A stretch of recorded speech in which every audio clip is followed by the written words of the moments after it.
The market for singles is slowing down. This week in the top 10 card sales, December 9th to the 15th, we are going to discuss what is happening in the singles market and the fear of reprints that players feel is coming too fast.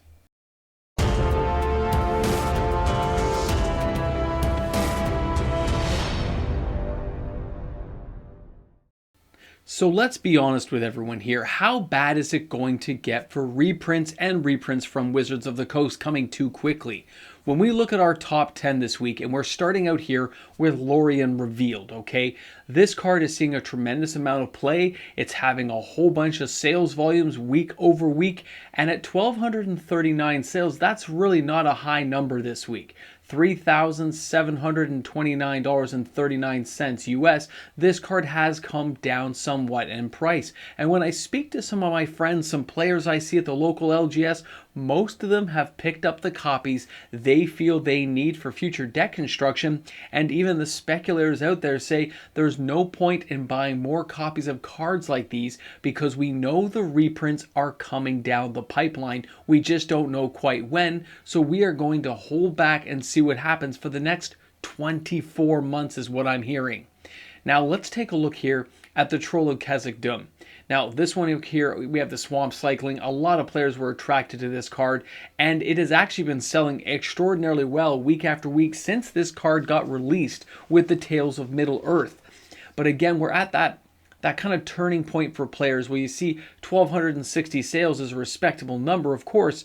$1,386 though is not a really big dollar bill amount, is it?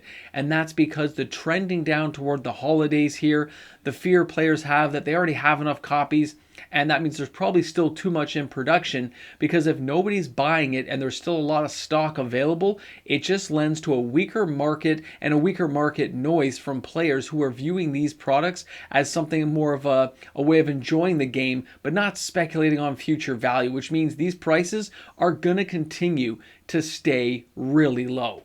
Now let's go ahead and take a look at kind of a surprise entry card, guys. This is the Triumph of St. Catherine.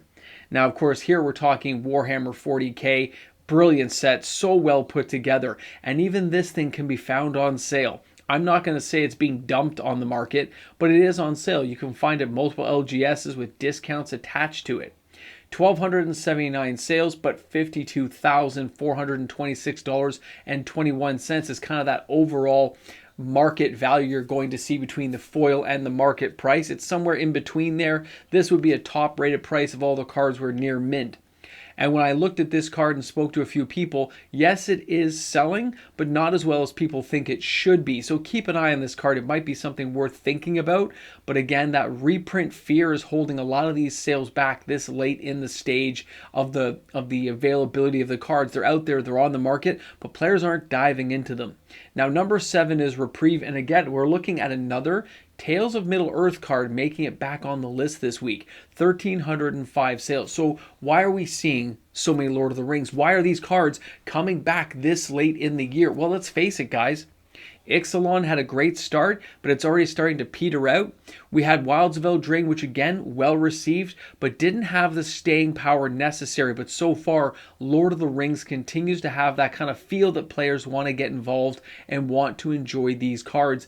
And with the prices as low as they are for a lot of the Lord of the Rings cards, that means people who are seeking out Tales of Middle-earth are getting these cards at bottom basement prices. It's crazy to see. Now let's go ahead and take a look at number 6. This is interesting to see coming back on here.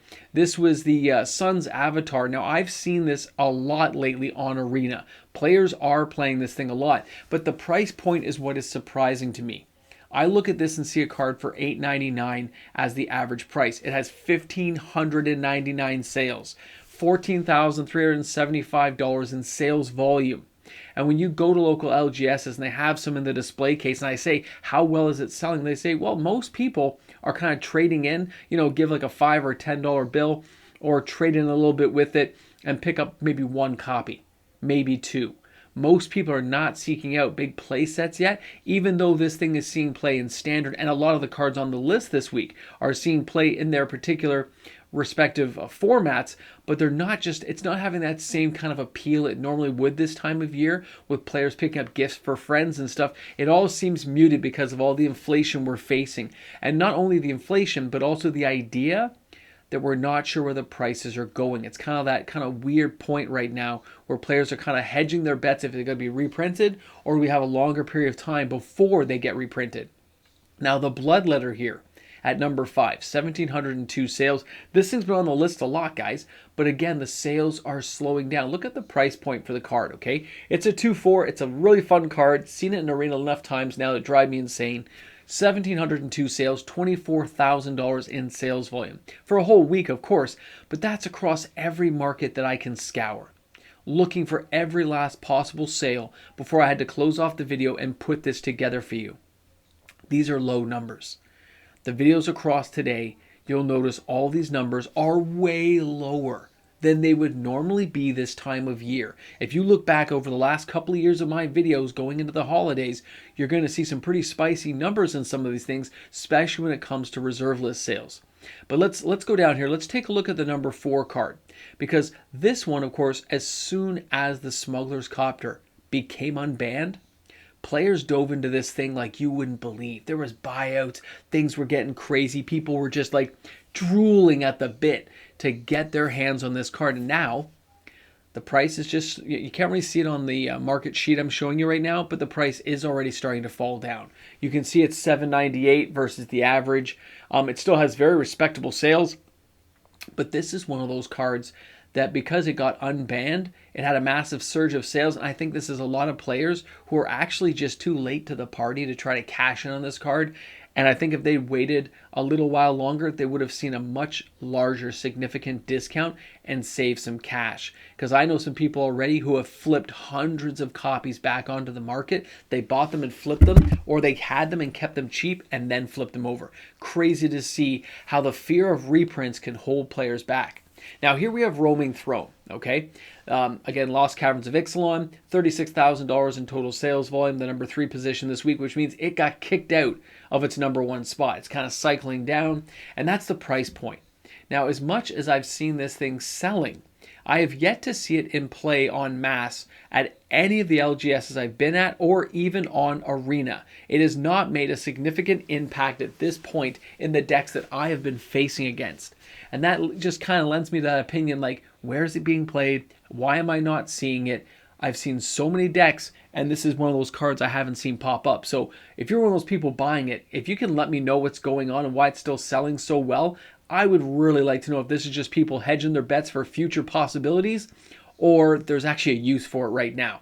Okay, now we're jumping down and we're going to check out Bitter Triumph. Okay, I was a little surprised to see this one kind of move up on the ranks again this week because it has, I consider this card to have drawbacks with the, you got to, discard a card or pay 3 life. It kind of drains a little bit out of you for a good old terror card, right? Yes, I know it can do more than that, but still. 2,465 sales is significant, but that's only $2,711 in sales volumes, and it's only $1.10 for the card. So players are buying this card. It is it's a very inexpensive card to get. I do see this thing being played all the time, but I find it to be a lot more drawback compared to what you could put in to make your deck go off and give you a forward momentum, not a negative. I don't want to discard a card. I don't want to lose life. Yes, in a pinch, it'll do the job if you have to, but it's not the card I seek out when I'm going for board clearance. I usually lead on white nowadays for all that. But now we've made it this far, guys. Let's go ahead and let's take a look at the number 1 card. Let's talk about what we're seeing here. This is Tishana's Tidebinder, but it's the special art edition, and it is beautiful. I'm not going to lie. It does catch my eye, and it caught Mrs. Mox's eye, which I thought was very unusual. I don't own any copies of it, but because she liked it, kind of like how she likes the Bloomburrow kind of animal thing, I might pick one up. I'm still trying to get the wife involved. Now, 2,939 sales is $35,000 in sales volume, guys. It's very high, no problems.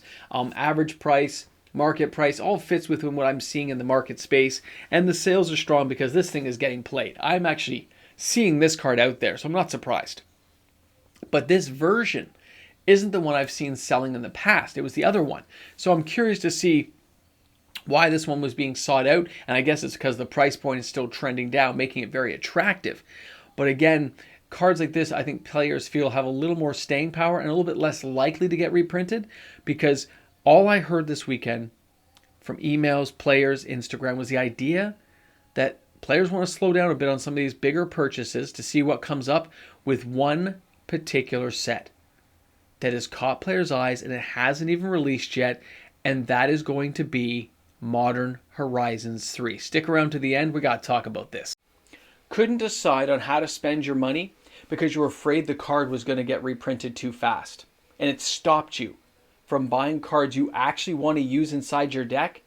That's a freaky kind of thing to deal with, isn't it?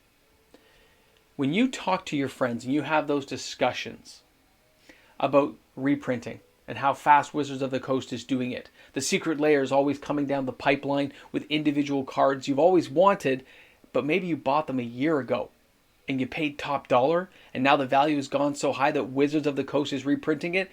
It's actually stopping players from spending money buying any medium to high priced card.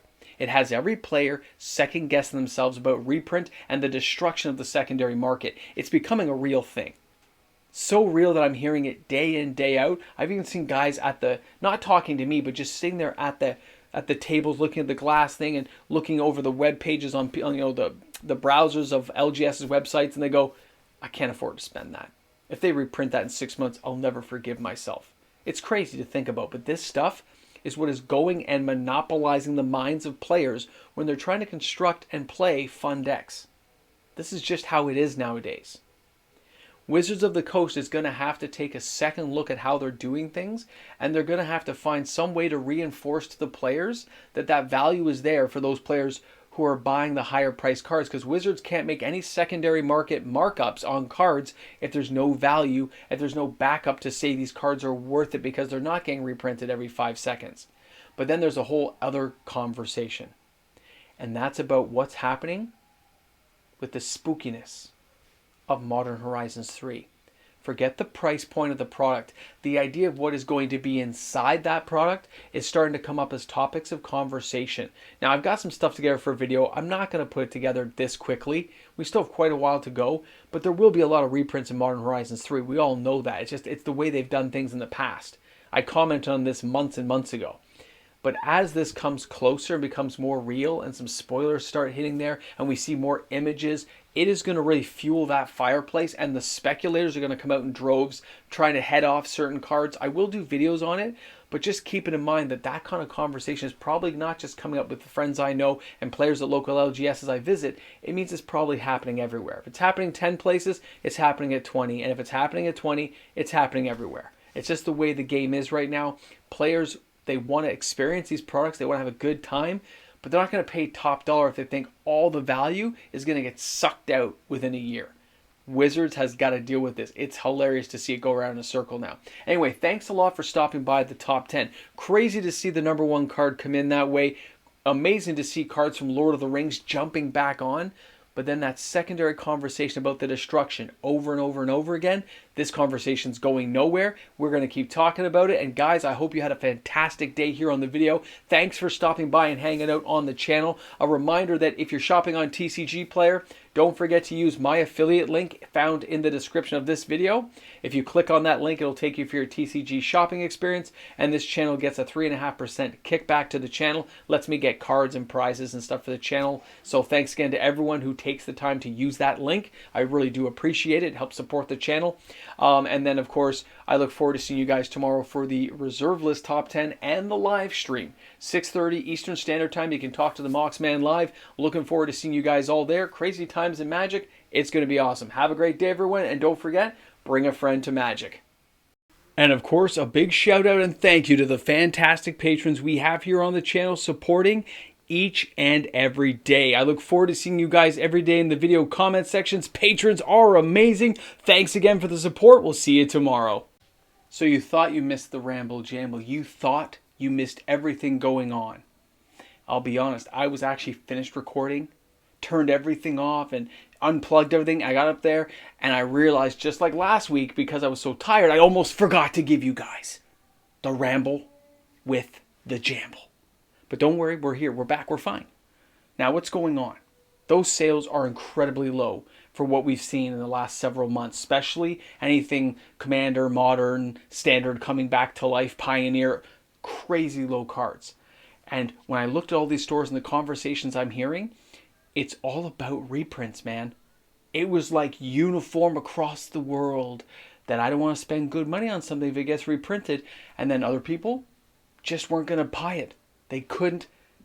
They're basically, saying, you know what, to Wizards. They're like, nope. I just, whatever I can crack in a pre-release, and that's all I play, Mox, man. That's it. Anyway, very curious times. Very curious times. Now, I have popcorn to get back to. I know, no nachos and cheese. Weird on a Friday, but everyone asked for popcorn as a treat, so I made popcorn. Fresh popcorn. Good popcorn. Healthy? No, it's not healthy at all. Covered in butter. Covered in butter. Oh, it's so bad, but it's so good at the same time. Anyway, I'm out of here. I'll see you guys soon. Have a great day. Slam some comments down. Use my TCG affiliate link. And remember, yeah, I'm not going to go into that right now. It's kind of crazy. It's over here, but we'll deal with it later. I'll see you guys soon.